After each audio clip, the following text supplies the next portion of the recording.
আমার একটা বিশেষ আমি একটা পোস্টার ধরে দাঁড়িয়ে রয়েছি, সেইটা ভাইরাল করা হয়েছে। এবং সেখানে ছবিটা দেখলেই বুঝতে পারবেন কি কেন কি বৃত্তান্ত। তো ওখানে আমি যতই বিজেপি বিরোধী হই, আন্ধভাগ বিরোধী হই বা মোদি বিরোধী হই, আমাকে কেউ দেশদ্রোহী আখ্যা দিলে সেটাও যেরকম ভীষণ মানে হাস্যকর ব্যাপার, সেটাই একই রকম হাস্যকর হচ্ছে যদি কেউ মনে করে যে ওই রকম ছবির মানে আমি ইচ্ছা করে এই ছবিটাকে আমি হাতে নিয়ে দাঁড়িয়ে এ করেছি। পেটে তো একটু শিক্ষা দীক্ষা আছে। এটা এটা দিল্লি থেকেই পোস্টারিংগুলো হয়েছে। সেটা ওই অত লাখ লাখ হাজার হাজার ছেলে মেয়েদের মধ্যে ওই ঘামের গন্ধ, ওই অর্গ্যানিক মাঠে দাঁড়িয়ে বিপ্লব যেটা, মাঠের ভেতরে দাঁড়িয়ে বিপ্লব যেটা, এবং ওই রকম একটা বিপ্লব, ওই রকম একটা আন্দোলন, এবং সেখানে যখন লাঠি চার্জ করা হচ্ছে মহিলা পুলিশ এবং এমনি পুলিশও, তখন কিন্তু আমি আর 5টা যুব ছাত্রদের সাথে আমিও দৌড়েছি। এটা আমার জীবনের প্রথম এরকম একটা অভিজ্ঞতা। অনেক প্রতিবাদ মিছিলে গেছি, অনেক মিটিং মিছিল সভা অনেক কিছু করেছি, কিন্তু এইটা হয়নি।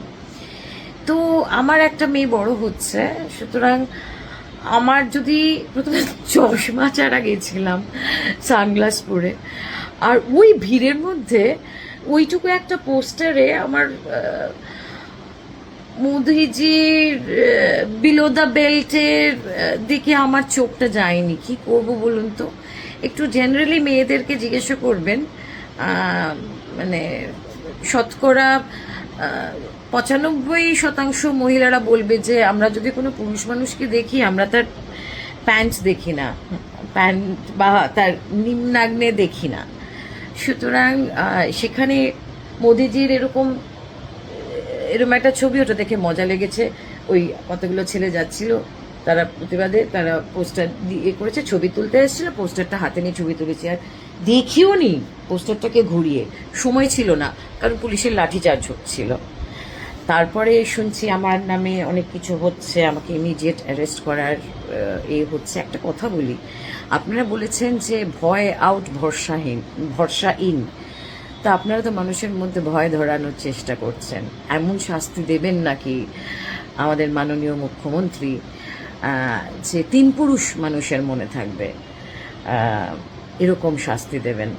তো একটু শাস্তি আমি আপনার থেকে এই করছি যে আপনার যারা আত্মসহায়ক, যারা পরপর মৃত্যু মুখে মানে মৃত্যু হয়েছে, আপনি তাদের আগে খুব কড়া আগে শাস্তি দিন।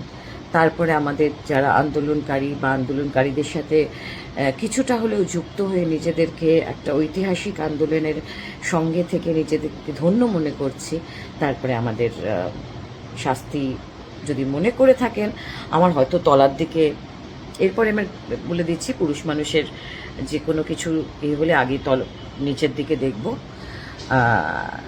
তারপরে তার চোখের দিকে তাকাবো বা তার কথা শুনবো।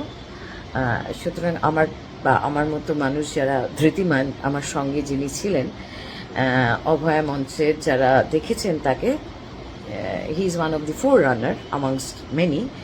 তো আমাদের রুচিতে বোধহয় ওইটা করা সম্ভবপর ছিল না। এটা বলে রাখা, এরপরে আপনাদের যা মনে হবে আপনারা করবেন। আমাকে যদি অ্যারেস্ট করার ইচ্ছা হয় করবেন, আমাকে ফাঁসিতে চড়ানোর ইচ্ছা হয় চড়াবেন। আবার একটা আন্দোলন হবে, আই এম শিওর আর একটা আন্দোলন হবে। আপনারা তৈরি তো? আমি তৈরি।